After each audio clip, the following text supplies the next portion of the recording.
So anyway, hello, Nerdaholics here. We're recording on an Amazon Fire tablet because my phone's dead and it's a bit useless. And we're just again, surprise, surprise, talking about Mass Effect. Oh, we look like silhouettes. Ooh, scary. that's half the fun. Yeah, exactly. I can't see our faces when we commit the crime. Or maybe we're like Batman. We are Batman. We are Batman. Anyway, yeah, I basically just press record halfway through a conversation, so let's just carry on with it. We keep going, yeah. Yeah. So, shit, where were we? Yeah, I tell you what, cool. Let's start. Why haven't they done a remastered version of like Mass Effect 1, 2, and 3 for the PS4? Because they don't have Uncharted and stuff like that. Let's take this a step differently. Okay. Mass Effect 1, 2, 3, and Andromeda. Andromeda. So far, for me, so good. But anyway, carry on. Yeah. So, okay. In brief, the first thing I played was Mass Effect 2. I hadn't played Mass Effect 1 beforehand, so I had a PlayStation 3 at that time. Yeah. And that's it. Yeah. I got Mass Effect 2 on the recommendation of this guy because he said Mass Effect 1 was fucking amazing and he played Mass Effect 2. And that was a happy accident because I thought I was a bit of a cheap bastard. I thought I'll get the Xbox 360 and then maybe at some point down the line I'll go back and be loyal to the PlayStation. And as it came as part of a package with my Xbox, it was like Halo 3 and Mass Effect. And I played Halo. I was like, yeah, it's alright, but I'm not really into it. And I thought, let's give this Mass Effect game a go, see what it's all about. Yeah. And it was just like, wow, it just drew me in. It was like a really nice surprise. Yeah. And it was, and from then on, it was just like, I kept saying, man, you guys, honestly, come around and play this game, or at least look it up. And then, the people that, didn't have an Xbox were like, oh, yeah, maybe, I don't know, yeah. And then only when it got converted to like PS3, I was just like, right, finally play it. And they're like, oh, okay. And then when they played it, it was like, because Mass Effect 2 came out before Mass Effect 1, didn't it, on the PS3? Yeah. And I was like, but trust me, Mass Effect 1 is the way, it's a totally different game, but it's the same lore. And it was just like, it's brilliant. And I'm just like, drunkenly keeping its praises because it's great. And then I've been like, being an advocate for this series since 2007, and it's now, finally it's all come full circle, and we've all shared the disappointment at the end of Mass Effect 3. But we've moaned about that many times, so I will try not to moan about it now. But well, listen, if we make this our Mass Effect 3 video, we'll just talk about it, get it out of our systems, and be done with it. Yeah. In the same way that I think we need to do a proper set of Lord of the Rings / Hobbit videos, so I can get the whole Battle of Five Armies thing out. Yeah, we do. Properly. Also, I've noticed that on when we did our Doctor Who Series 1 discussion, which sort of veered in and out of episodes, but it's still got sort of the message across. Yeah. That's actually our second highest rated video. It's like 26 views. Yes. We'll do more. We'll do the Series 2 one soon. Anyway, we're digressing. Yeah. Well, digressing. So, let's do Mass Effect 1 first. Let's just talk about Mass Effect 1 for a few minutes. I'll turn the sound down a bit because we've got music going in the background. That's fine. Okay, so Mass Effect 1. Okay, so obviously this is not the first one I played, but I enjoyed the idea of it because the thing was, it's like I kind of knew what I was getting into beforehand, but then I didn't at the same time because the thing is, Mass Effect 2 is kind of like basically a cover-based shooter. Yeah. With a big, heavy emphasis on the characters. Yeah. Because there's a lot of videos out there and a lot of people out there who have analysed the story of Mass Effect 2. Yeah. And, you can poke holes in the main story very easily if you're really being analytical about it. Yeah. But then you've got some of the best character growth and character development that I've personally seen in the game in a very long time. Excluding Shepard, because Shepard's basically your character, so I don't expect character development for your character because you're playing it as if it was you. Yeah. It's a bit of a dichotomy on that one because it's kind of like it's dichotomy. I don't think dichotomy is the right word. No, you're right. Yeah, no, but because it's kind of like because for me it was even more of an emphasis because I played Mass Effect 1 for so long, and then Mass Effect 2 came out on Xbox 360, and then obviously it came out again on PS3, and. For me, it was the emphasis on characters like Garrus and Tali and Garrus for life and Liara, and it was just like, and it was it was like them integrating with these new characters like Miranda and Thane and Jacob. Yeah. And at first I thought, oh, I don't know how I feel about this. It kind of strayed away from the sort of RPG element that Mass Effect 1 really did a good job on. But it was what the best way I can describe it. I know this is a really weird comparison, but it's like comparing. Comparing Mass Effect 2 to Mass Effect 1 is like comparing, for me, it's like comparing Aliens to Alien. No, that's a very fair comparison. They're both really great, but they're both also very different. Yeah, and the Mass Effect 1 is very self-contained in the way that Alien is. Yeah. And Aliens takes that element and makes it more of an action sort of adventure. This is in the way that Mass Effect 2 did with Mass Effect 1. It made it more of a sort of like an action adventure sort of game. And it was just like, I love both games for very different reasons, but it all sort of merges together. This is it. It's very well. Sticking on Mass Effect 1, just to kind of go through Mass Effect 1, as I have less to say about that game. I really enjoyed the main story. The main story was great. Yeah. Each planet had a purpose and a point. I'm still a little bit iffy on the whole why the hell the Thorian was there on whichever world that was. The Thorian was on. The plant monster living underground. Well, that was basically, it had been indoctrinated by Saren had already been there first, and he'd already by that point been indoctrinated by Sovereign, but we didn't know that at that time. This is it. Yeah. It's kind of the whole thing about that plant thing was just like, it was there beforehand and it knew about the Reapers, so it kind of knew about indoctrination. It was an ancient being that had been around the same time as the Reapers, but the Reapers had basically, Sovereign himself had sort of got there first. Yeah. And it, you had to give it your gaming antiseptic. Yeah. To find out what was really fucking going on. You know what I mean? So it's kind of that for me was the only bit that was a bit like, okay, because it's what would have made maybe more sense was if it was something Reaper based on the inside of that, trying to indoctrinate people. But maybe it was like a machine that was like some Reaper tech trying to indoctrinate people. Doesn't matter, because ultimately it's a minor nitpick. Because having it be an alien like parasite thing, it changes almost nothing. It's kind of like, it just knows about the Reapers because it's existed for over 50,000 years, so it was there for the last cycle. Exactly. It's fine. The same way that the Rachni had a similar interaction with them. Exactly. With like Matra and Ezia and all that. Yeah.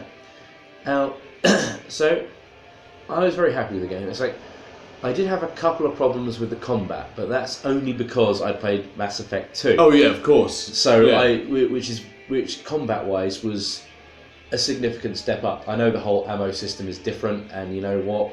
Okay, fine. Yeah. That's people's interpretations. I think Mass Effect 2's ammo-based system works.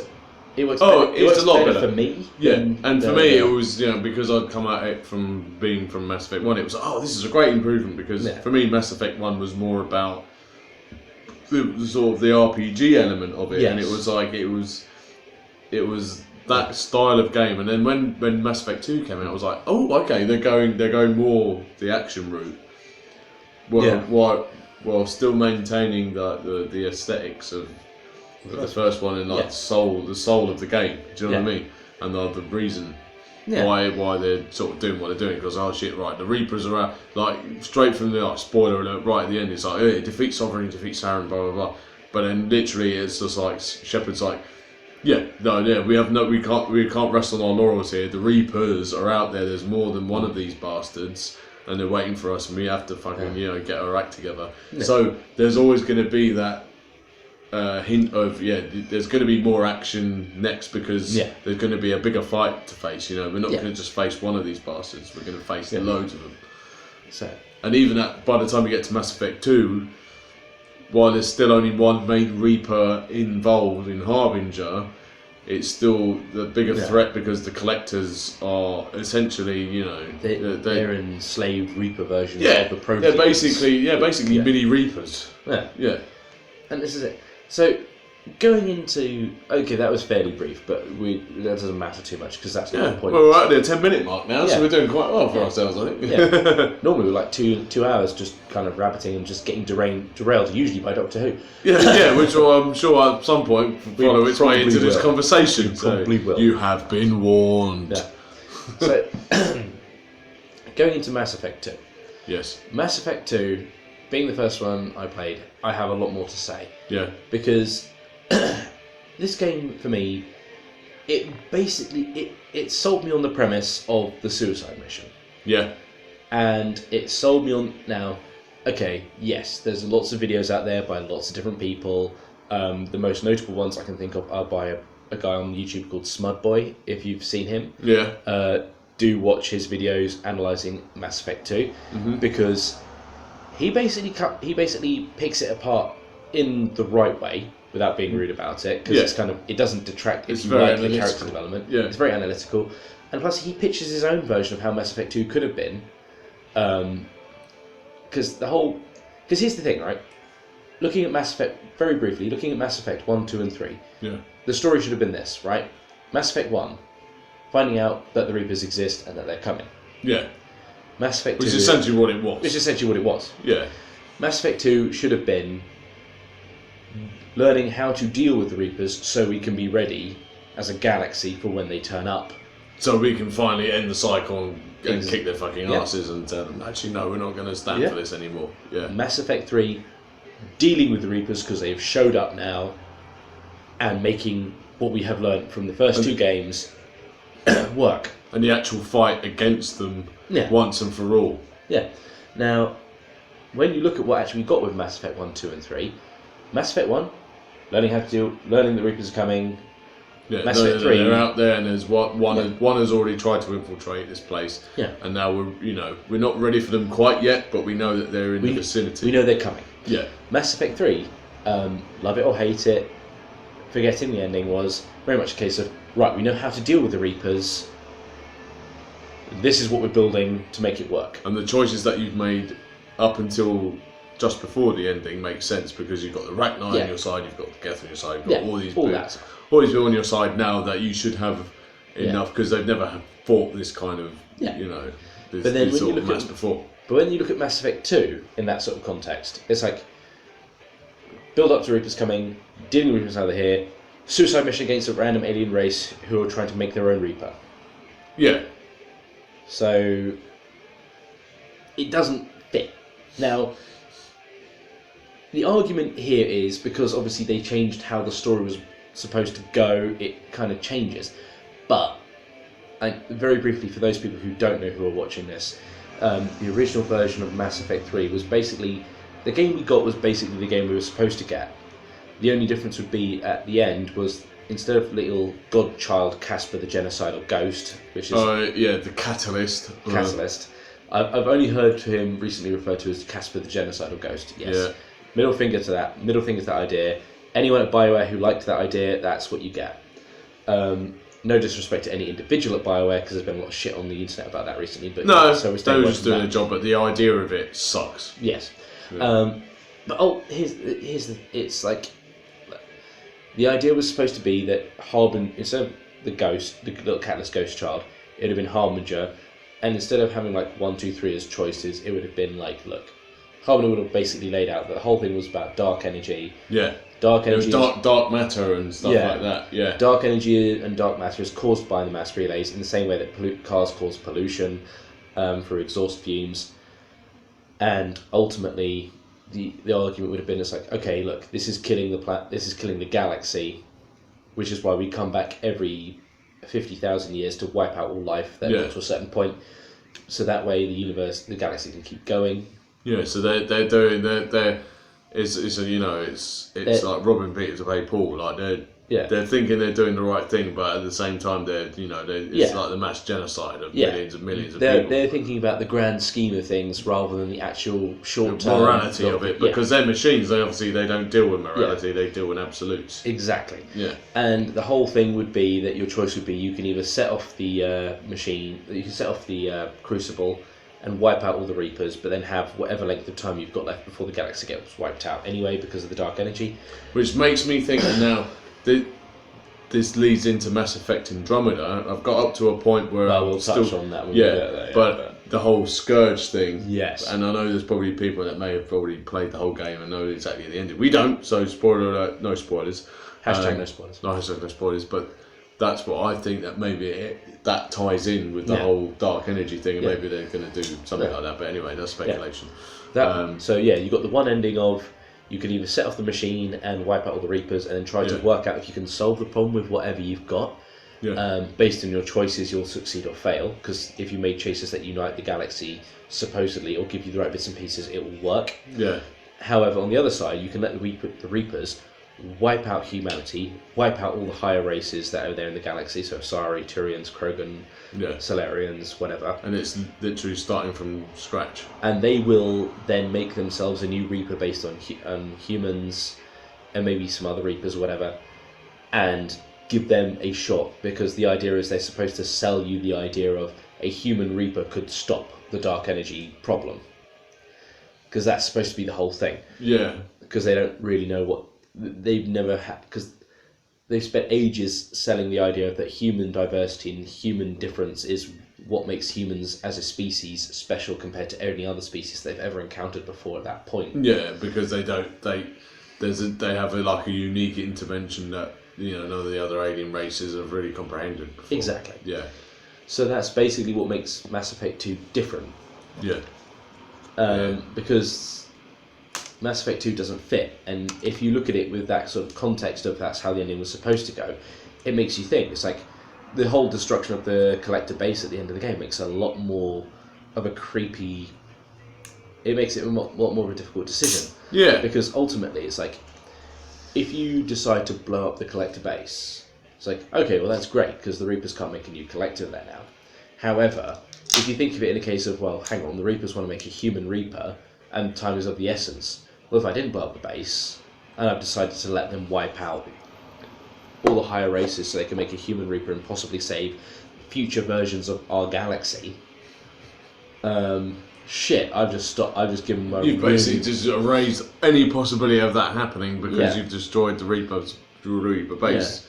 It's like they could make another one, but that would cost them another 5-6 years out of 50 that they've got left. Yeah. It's like so they're on limited resources, so that's what makes that decision very difficult. Yeah. But getting back to the point of Mass Effect 2, the point of Mass Effect 2 was you've got to go on a suicide mission. The pretext for it is flimsy because you can see great big holes into, why didn't they shoot probes through the relay? Oh wait, you play the Shadow Broker DLC, you find out they did shoot probes through the relay, so what the hell? Also, when you're talking about DLC, you find out that that Harbinger was the original Reaper because these big amphibious race called Leviathans were the original Reapers in natural form, and they decided, oh, hang on, we want to control the galaxy, but we're gonna create an intelligent life form to monitor this, and they're not going to this intelligent life or AI isn't going to question us. Oh wait, hang on, it has. Oh, and it's manifested itself into Reapers, and now it's fucked us all over. Yeah, exactly. We've got too big for our boots. Yeah. And so, following through with Mass Effect 2, just following it through, it's like, okay, the pretext is a bit silly. It's like, okay, the only way of working out what's going on is going on a suicide mission. So you either want an army or a badass team. Yeah. But I forgive all of it wholeheartedly.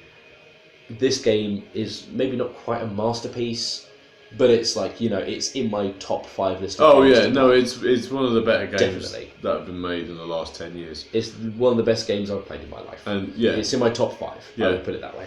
And it's because the gameplay is fun, the characterization, which is the thing I really look for in a game. Yeah.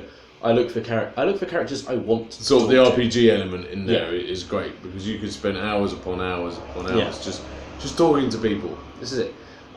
But it has more action to it. You know what I mean? My favourite Final Fantasy game is Final Fantasy IX. Oh, hands down. The reason hands down. Tom, you know what we're talking about. The reason it's my favourite is because I enjoy the characters in that game so much. Well, there's more development in those characters than arguably any of the other games that they've made. before or since. Yeah, it's like, everyone. There are people who say Final Fantasy VII is their favourite. Some people say Final Fantasy X is their favourite. I will argue on a technical level, Final Fantasy VI is a better game, but I would say Final Fantasy IX is probably my favourite now at this point in time. Yeah, it's if you're gonna go, if you want the perfect Final Fantasy game, that would be it as far as I'm concerned. Yeah. It just has everything. Yeah. So, and this is what Mass Effect 2 does. It basically gives you 12 characters if you include Zaid and Cassidy. Yeah. At least, yeah. And it's like, so you basically got you can basically mix and match any sort of playstyle with that combination of people, because you've got so many who have got all slightly different powers and slightly different stats. Most of the stats are hidden, so you can't really see exactly what they can do, but you can take for granted that, like, say, Tally has got fairly low defense, but very good sort of special power-based attacks. Tech-based, yeah, exactly. Because even though she's obviously an engineer, so her powers are very tech-based, because she's Quarian, you can base her stats on her defense being fairly low to begin with, because that's kind of how Quarians are. Yeah. Whereas if you look at, say, Grunt, you know that his powers would be relatively low. The Krogan Warlord and like Carnage and all that sort of stuff. Yeah. But his aggressive powers, attacks. Yeah, his powers would be relatively rubbish. But ultimately, you know that he could just take a hit. He's going to heal quicker, and he's a Krogan. He's going to have. Not only is he a Krogan, he's a specially made Krogan. Oh. You know what I mean? He's a genetically engineered Krogan. Genetically engineered super Krogan. Yeah, exactly. He is like, he's Hulk. He's the Hulk of Krogan. Yeah. If the Hulk was the Hulk all of the time, he's the Planet Hulk of fucking Krogan. You know what I mean? This is it. So I'm finishing it off quickly. Is I would say Mass Effect 2 is my favourite. We'll go into rankings at the very end after we've done all 4 of them. Yeah. But ultimately, it's kind of like it has everything I would want from a good game. Yeah. So I think Mass Effect 2 for me it has that grit. It has a very much a grittier level that Mass Effect 1 didn't quite reach. But at the same time, for me, Mass Effect it depends on your playstyle. Mass Effect 1 for me was like it really did feel like a Star Wars game. Yeah. In terms of the scope of the alien races, as I'd actually say it's like a blend of all the best sci-fi TV shows and movies in one game. What Mass Effect 2 did was it armed it with a fucking big weapon, and it was more cinematic. I would say Mass Effect 2 was. Whereas Mass Effect 1 felt more like an RPG game, Mass Effect 2 felt more like a sci-fi film. Yeah. With the fact that it happened to be a game, but it felt more like a movie to me, which isn't a bad thing. It's great. I just think that's where to compare the two is difficult because, again, like going back to my sort of Alien comparison. They're both awesome in their own ways, but they're also very different, even though they're part of the same, lineage and universe. So I would say, for me, for nostalgia purposes, Mass Effect 1, because it was a happy accident and it led on to this amazing franchise. For me, that will always have the softest spot in my heart. Mass Effect 2, amazing cinematic game, but I would say, just edging it, Mass Effect 1, because it was a surprise to me. Yeah. Mass Effect 2 had that sort of expectation for me of is it going to be as good or better, whereas Mass Effect 1 was just a complete happy accident. Well, this is it. And for me, I'd say Mass Effect 1 gets 9.8 out of 10. Mass Effect 2 gets 9.6 out of 10. Yeah, it's a hard argument. I wouldn't. Yeah.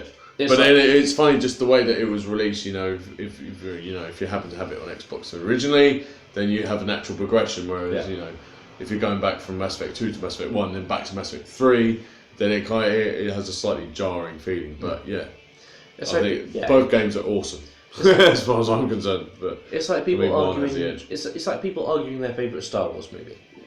Oh yeah. It's kind of like I wouldn't criticise anyone for their choice in which is their favourite Star Wars movie, because ultimately It's unless subjective. it's the prequels, in which case Yeah, go fuck yourself. the prequels never happened.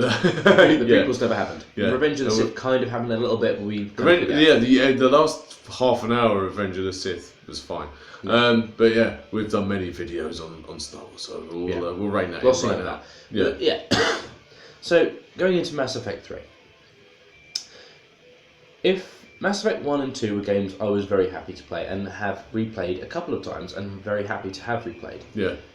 Mass Effect 3, after I played it through once, I played it for a couple of times just so I could finish off the characters I made, because I made like 3 different characters at that point. Yeah. Going through various sort of different ways of playing the game. Yeah. Vanguard, all the way. Soldier. First of all, Vanguard Charge is the most kick-ass thing you could do in any Mass Effect game. Well, we've always already discovered with Andromeda, which we'll leave for another video, but let's just leave that there. It's all about the concussive shock, man. Yeah. But honestly, if I wasn't going to be a soldier, I would be a Vanguard. Either way, they're both good.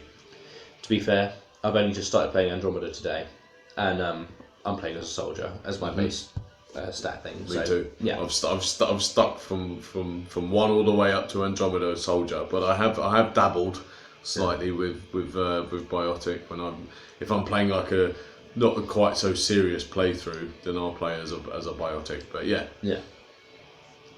So Mass Effect 3. So Mass Effect 3.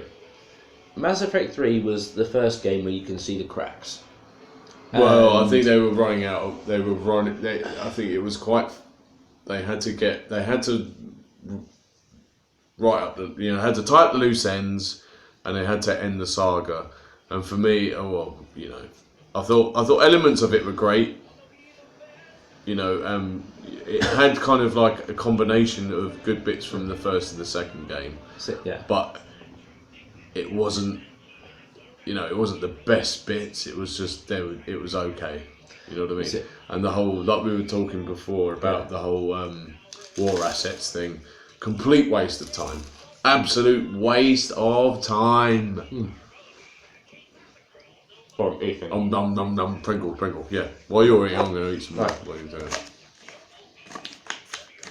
The thing for me for Mass Effect 3 was, it was very obvious that they had certain things already written and how they knew what they were going to do with. Yeah.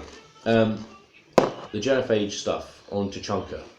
Yeah. Krogan Homeworld. It's very obvious to me they knew exactly what they were doing with that from the very beginning. Yeah. So, basically, everything involving the Krogan, the Solarians, the genophage, fits amazingly Still well. don't think they should have killed off Morden. Spoiler alert. Anyway. Morden gets a hero's death, or, depending how you played the game... Or he gets a coward's death. No, you have to gun him down. Yeah. Or he can live, depending on how you play it. But that's basically you... That's basically you deliberately fucking over the Krogan. Yeah, exactly. That's really clutching, just to be an asshole. Yeah. You got to fuck over the Krogan all the way through Mass Effect 2, and then all the way through Mass Effect 3 up to this point. Yeah. So that way you can convince him that the Krogan aren't worth saving. Yeah. Or even through one way, if you don't save Rex on... this is it. You don't save Rex. Yeah. You don't keep any notes about the genophage cure, and then you basically fuck over everything else, so that way Rex dies, Eve dies, and then there's no potential chance for the genophage cure to really work. No. So Morden's like, well, you're kind of right that the Krogan will just riot, so I won't bother trying to save them. Yeah. And then he leaves. And he goes into kind of like hiding, but he goes to work on like the catalyst. Yeah, with the different voice actor. Yeah. But the thing is, though, it's like, it kind of goes into my point. It's kind of, Tuchanka was very well written, and they knew what they were doing with that. Yeah, that was a great cinematic set piece again. Rannoch, where you've got the Geth versus the Quarians. Yeah, again, that was all set pieces that were intrinsically in that game. They had already worked out what they were doing with these things. Yeah. So they already knew what they were doing. Yeah. And interesting note, in a game where the Reapers are wiping out the galaxy, the only time you speak to a Reaper is on Rannoch. In that one set piece. Exactly, and it's one of the smaller Reapers as well. It's just worth noting there if you hadn't picked that up. Yeah. Yeah. It's like, well, no, technically, no. You speak to Sovereign in Mass Effect 1. no. In Mass Effect 1, yeah, he speaks to Oh, Sovereign. you're talking about just in the confines of Mass Effect 3. No, true. Mass Effect 2, Harbinger speaks to you all the time through various collectors. Yeah. And yet in Mass Effect 3, even though he's supposed to be the original Reaper, and he's the one that basically, right at the end, spoiler alert, in effect, ends the game. Yeah. He doesn't say one word. No. And he's your enemy through the whole of Mass Effect 2, and yet in Mass Effect 3 he's literally a bit part. And that for me was more infuriating than like fucking Star Child thing, because it's like, well, hang on a minute. He's I know he's your Alpha Reaper, and he's just been thrown to the wayside. Oh, apart from the bit where he shoots you. But anyway, yeah. So you get to so during Mass Effect 3, you're kind of like. They basically, like I said, they knew what they were doing for certain bits, but they just didn't have enough of an idea what they're doing for the whole thing. They were clutching at straws for a lot of it. Yeah. I have a theory about the problem with Mass Effect 3, right? How long have you got? Yeah. Don't worry, I'm not. No. It's like carry on as long as you want, because there's a long list. There's a long list. This is my own personal theory. Yeah. It's not like it's all very meta. It's not like actual lore-wise. Yeah. But basically, I'm pretty sure that, well, for those of you who were following it at the time, the original ending about the dark energy and Harbinger giving Shepard a choice about whether you set off the catalyst or not set off the catalyst. Sorry, the Crucible. The Crucible, yeah. That got leaked on the internet. Yeah. Like 3 months, right, in like November, just before the March release of the game. The actual ending came out, yeah. Yeah, so, and then like, because internet trolls got to it first, of course. so fucking internet trolls. Yeah. They're like, oh, this ending's shit, this doesn't make any sense, we don't care. Cunts. Whether they actually thought that or not, we don't know, but you know what internet trolls are like, they'll just say things a are lot shit. of them probably did, yeah. They say things are shit for the sake of saying things are shit. Yeah. Because that's what they do. Yeah. Anyway,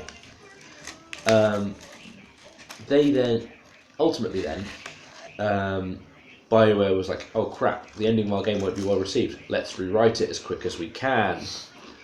So they came up with this whole new thing, which is why you got cracks in the game, because they had to take out chunks from various points to get rid of the whole dark energy and the Reapers being like, trying to save the universe, save the galaxy in the only way they think works. To try and put in this, shoehorn in this whole like AI thing. But the problem is you can't really shoehorn it in, so they just didn't bother shoehorning it in. No. They just took out the stuff that related to the other thing. Because rewriting an entire game to fit this in would take too long, so just rewriting the ending is a lot easier. Which is why you've still got like the Rannoch missions, where the whole thing is like, you can save either the AI, get the Geth, or you can save the Quarians, or unless you're fucking amazing, you can save them both. Unless you literally have like 100% war assets, which I didn't have at the time, so Tali committed suicide. And I thought, no! So I started the whole game again because I didn't want her to die.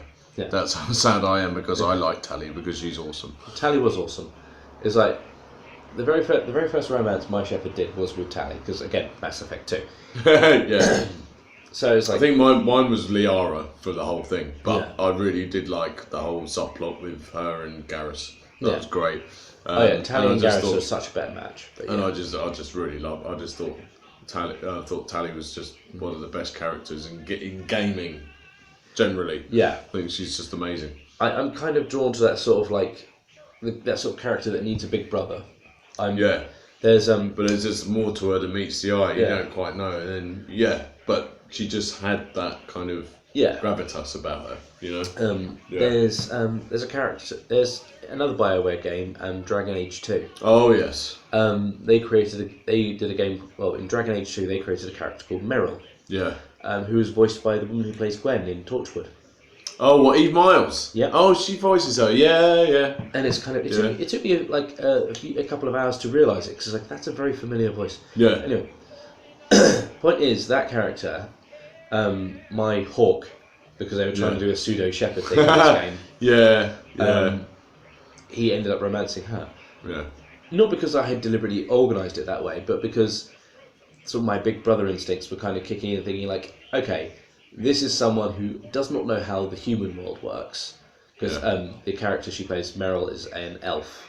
And like the whole thing is like she's a Dalish elf, which is the idea is that they kind of like, they're basically like roaming around vagabonds. Oh yeah. So rather than like having like an elven city, they just kind of like roam around like without wanting to sound Right, bad, sort like of forming settlements where they run. Yeah, like like gypsy caravans, without wanting to sound nasty about gypsy caravans. Right? Oh yeah. But that's the basic idea of them. And so it's like she basically ends up stuck in this city with you for reasons that just are part of the game. Yeah. And it's like she's one of like the 4 romance options in the game. Yeah. So it's kind of, and the thing is, my big brother instincts just kicked in very hard. It's like you're very sweetly naive. There's one incest. Sorry. A little bit. Yeah. I did actually my hawk.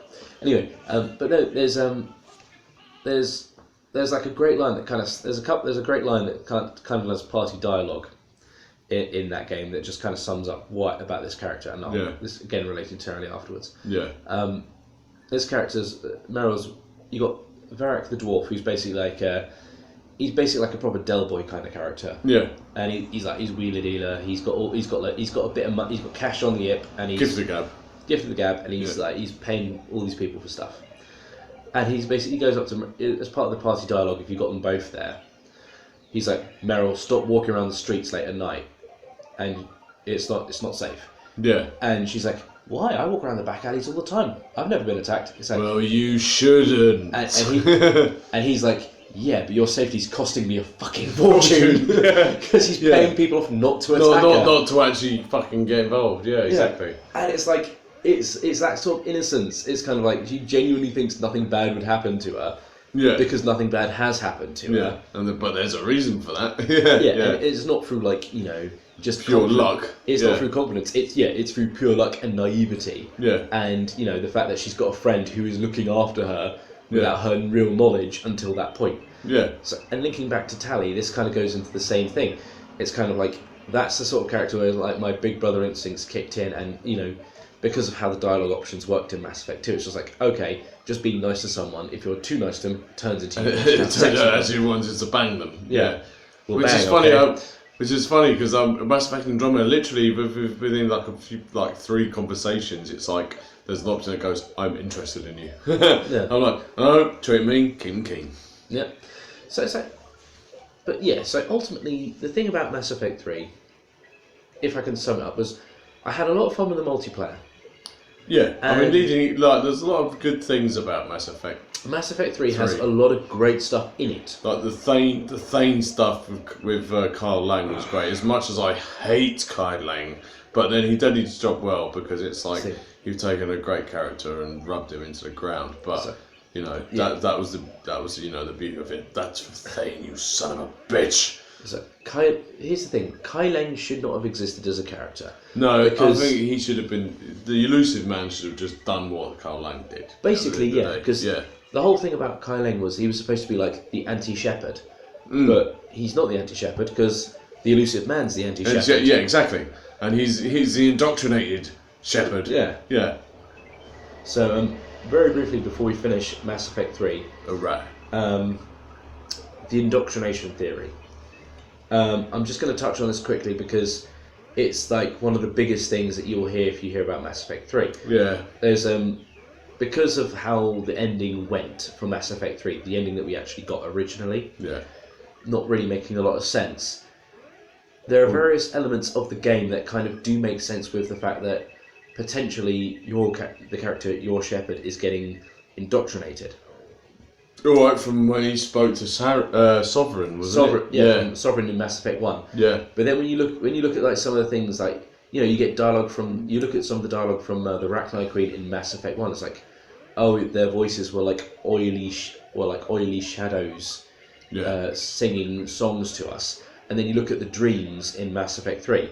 You got like with the little boy who he sees running through the woods, and you got like black inky shadows, like shouting at Shepard while he's running through the woods, or she's running through the woods, depending on how you play it. Exactly. And it's like, it's kind of like it fits that he's potentially starting to be indoctrinated, or they're attempting to, and that the whole point of the ending was this is his he's got to make the choice to be indoctrinated. It's his free will.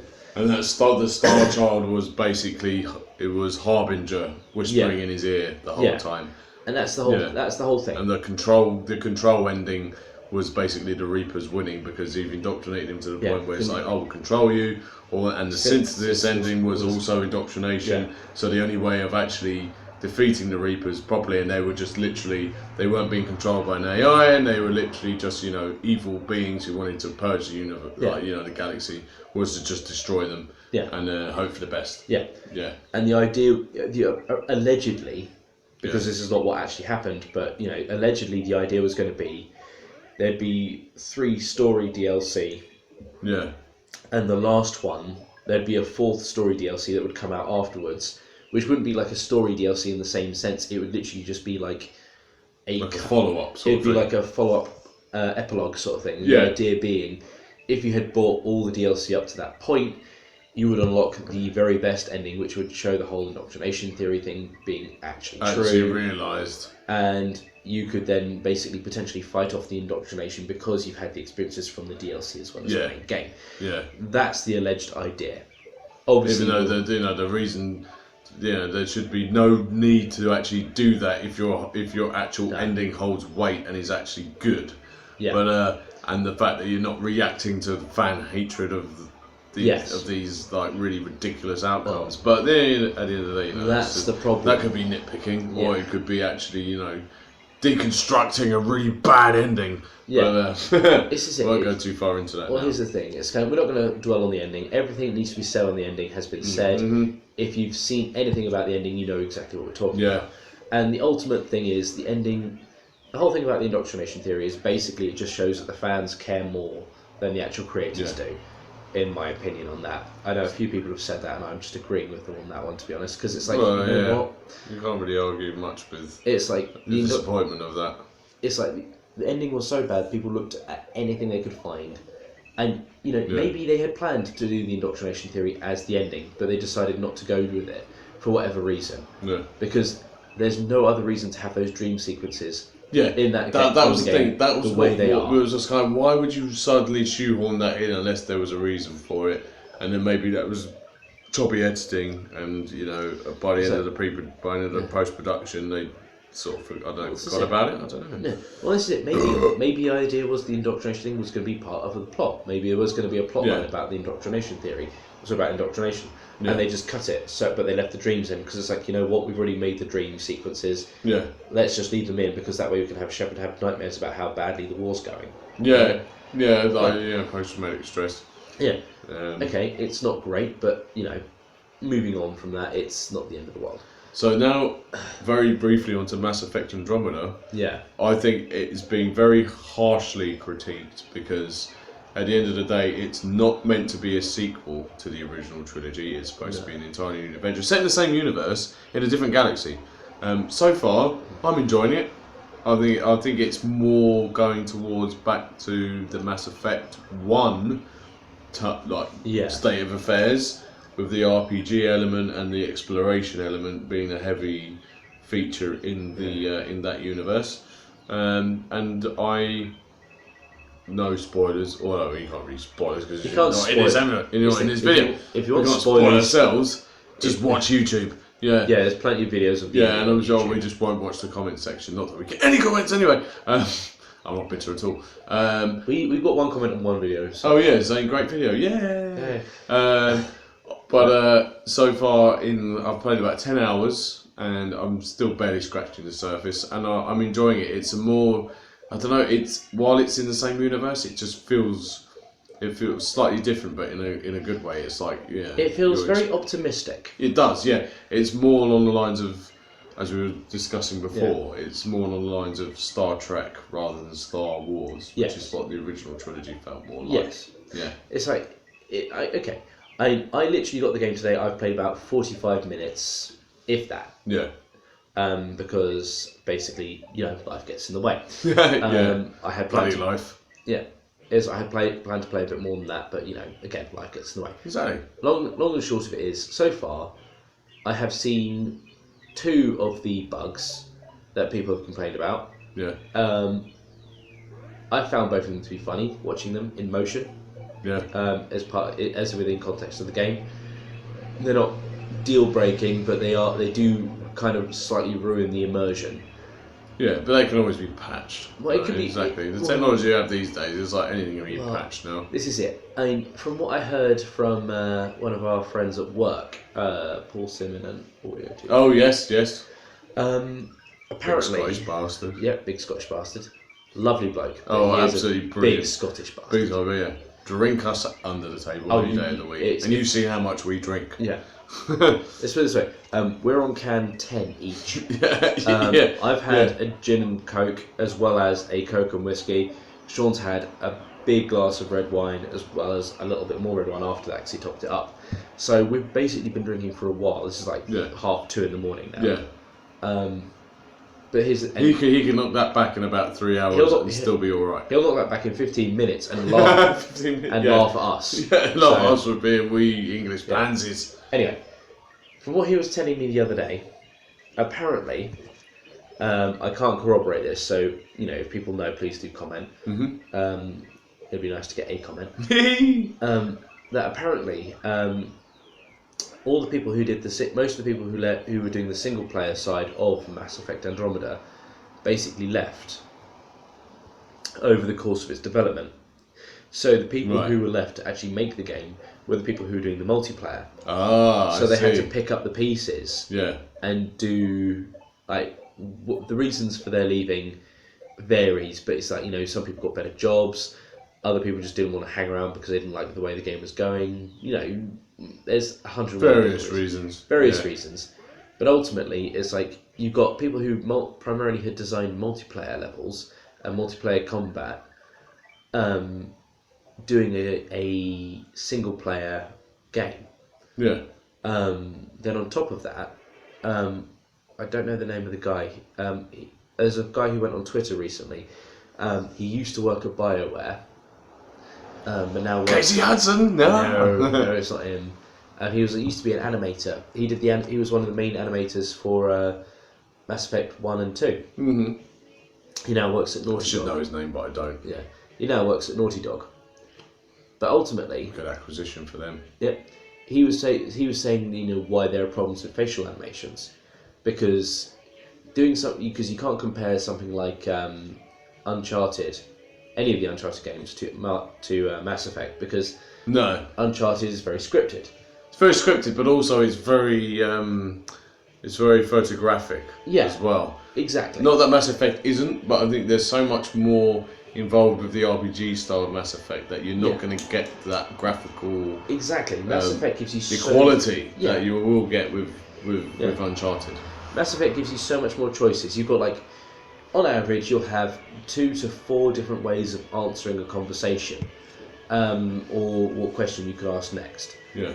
So, to practically animate every single sentence. Yeah. With the motion You'd be on that for years and years and years, and the pressure of releasing games these days is just on par with Hollywood movies. It's not going to get done. Yeah. It's not excusing the way that you would want it to if you were your own production company, you had no pressure whatsoever, and you could be like, right, we're going to take 5 years to make this game. Yeah. It's just not possible. Yeah. Unfortunately. This is it. So it's it doesn't forgive the bad motion animation. No. But from a facial animation perspective, because it takes so long to do it, and because there's some it's you can't sit there and animate every single word that people say or how they would say it, because you don't know what the player's going to pick, so you just come up with algorithms and computer programs that will determine how to make it work. Somewhat fit what you're doing. Yeah. Yeah. It's not perfect and done by people who are not as experienced in doing this as they should be, because they've done the multiplayer stuff. So this is why in the deep end. Yeah. So this is why you've got gameplay that's amazing, but actual animations for the story stuff that's a bit naff. Yeah. Now, to be fair, I can kind of side skirt that somewhat, because I know that it's more of a heavily involved game. That really, it relies on graphics to a certain extent, but it's more to do with the choices and the way that you play the game, rather than how you interpret, stunning visuals. So because a lot of it is good to look at, but I can bypass that. You know what I mean? Yeah, it's the thing. All the graphics look amazing. The animations for certain character models look a bit naff. Yeah. But the actual landscapes, the CGI cutscenes, all that's been looking good so far. Looking great. So there is no fault there. No. On top of that, it's kind of the gameplay has been amazing. So ultimately, I haven't gone deep enough into the story to know. As of yet, just breaking the surface. Yeah, exactly. So I'm still on the bloody prologue. I'm not. I know of which takes a substantial amount of time anyway. Yeah, it takes that takes like a solid 2-3 hours just to get out of that. But ultimately, my initial thoughts on Mass Effect Andromeda are the gameplay's good. Yeah. I'll have fun playing this on multiplayer with Sean, Harry, and anyone else who happens to be on at the time. Yeah. And that'll be fun. And that'll be fine. Join the fun, motherfuckers. Yeah. We'll have to come up with like a Nerdaholics thing so we can. We will, yeah, no, we're doing a Nerdaholics channel. Yeah. We'll do a Nerdaholics. Do like a Twitch thing. We need to do a Twitch channel, I think. We'll have to do a Twitch channel. Yeah, and we can interchange it, but whenever you're playing it, you just log in with the Twitch channel and vice versa, yeah. We'll have to do that, we'll have to work it out. Thank you. We'll have to work it out, but it'll be good. But yeah, so ultimately, the Mass Effect series at this point, in our little brief overview, Our brief overview of 51 minutes. Considering how big these games could be, you could. This is actually quite short compared to if you were trying to review it like in depth. If we're doing a proper in-depth analysis, we'd have pages upon pages of notes. Yeah. We'd be doing like. This would be like a 10 video series. Yeah. Yeah, we'd be doing like we do one video for each game, and it'd be like 2 to 3 hours per game, and we don't need to. But to be fair, we don't really need to do that. Well, maybe we could at one point. Maybe we'll do that in the future. This is this is Mass Effect the overview. Yeah, exactly. The overview series. Yeah, I suppose the ultimate series overview. Yeah, the ultimate point, at least for what I want to get across from this video, is like so far, Mass Effect Andromeda has been all right. Yeah, I mean, it's and you know, I've gone into it thinking it's obviously not going to be the same story or the same gravitas as the original trilogy. Yeah. Or to just know that I'm a fan of the original trilogy. But it's an exploration game, and I'm always treating it like a new franchise. Yeah. And so far, it has piqued my interest. So, for me, at the moment, thumbs up. Yeah, thumbs up. Thumbs up. Yeah. So I will preface. There has been enough slagging off of BioWare and various employees that work there. Some of which I can ignore, some of which I will say is wrong. Yeah. Other of which I will have to take a stance against. But ultimately, the copy of Mass Effect Andromeda I got is second-hand. I got it from a shop called Computer Exchange, which exists in... it's basically a traded version of the game. Someone else took it back in. That's great. Same value as buying it brand new, actually, for about a penny more, because it's $49.99 a game. It's like, yeah. But ultimately, it's like, I can't bring myself to give BioWare money after Mass Effect. The thing is, I hoard myself out, because I originally, what's the word I'm looking for? Pre-ordered it from Game, and then as the game was released at midnight on the 23rd, I was like, I want to play this right now. So I ended up foregoing my pre-order and just downloaded it. But to be fair, my money is going to the PlayStation rather than BioWare. So in that sense, I feel vindicated as well. Because I'm a lazy, impatient bastard. This is it. It's like, I have no problem with PlayStation. I don't have a problem with various other companies. It's just BioWare is a little bit like, look, come on. I'm not going to give you my money until you start to deliver quality product. And everything I can see from... Here's the thing, right? I could possibly be convinced to buy Mass Effect Andromeda if they had done like a day one patch to fix... Which they did do though, didn't they? But they didn't, no. Or is that on its way? Well, allegedly... I'm sure there was supposed to be like some big 10 gigabyte patch or something. Allegedly it's on its way. Yeah. But here's the thing. When it will just randomly come up, I think, probably. Because when I put this in this morning, I had like 400 megabytes of patches to go on, which is like Yeah. 1.04, Yeah. whatever that version comes out to be, of the game. And I still have a few, and I'm still, like I said, I'm 45 minutes in, I'm still seeing like 2 or 3 big bugs. Oh yeah, no, there was one big bug where I sort of slipped underneath a building. Yeah. And eventually I managed to get myself out of it, but apart from that, it's been okay so far. So, alright, so we're getting up to the 55-minute mark, so should we conclude this here? Let's conclude this because I need to go to bed because I've got to work tomorrow. Well, exactly, yeah, he does. I don't. But yeah, it's his house, so yeah, his rules. Yeah, so what I'll say is, thank you for, if you eventually do watch, or if anyone does watch, many thanks. Thumbs up, like, subscribe if you want to see more content. Unfortunately, we've had to revert back to, actually it's not a bad camera, but we are in process of gaining an editor in our good friend Tom, who will be showing his skills and narrowing our whittering down to an acceptable level. We'll see how that works. We'll see how that works. Our whittering on is very difficult to edit. Yeah, we're talking out of our asses all the way through. Yeah, but that's the beauty of the situation, I think, in our minds anyway. Yes. But, I find great entertainment out of it. But Anyway, anyway, that's the reason you want to watch the videos, because we're chatting out of our well, asses. yeah, exactly. And I know literally 10 minutes after this video has stopped, I will upload it and watch it all back, and then fall asleep. Well, there you go. There we go. Yeah, it's like a nice little lullaby to relax on. So anyway, thanks very much, guys. Cheerio. Adios.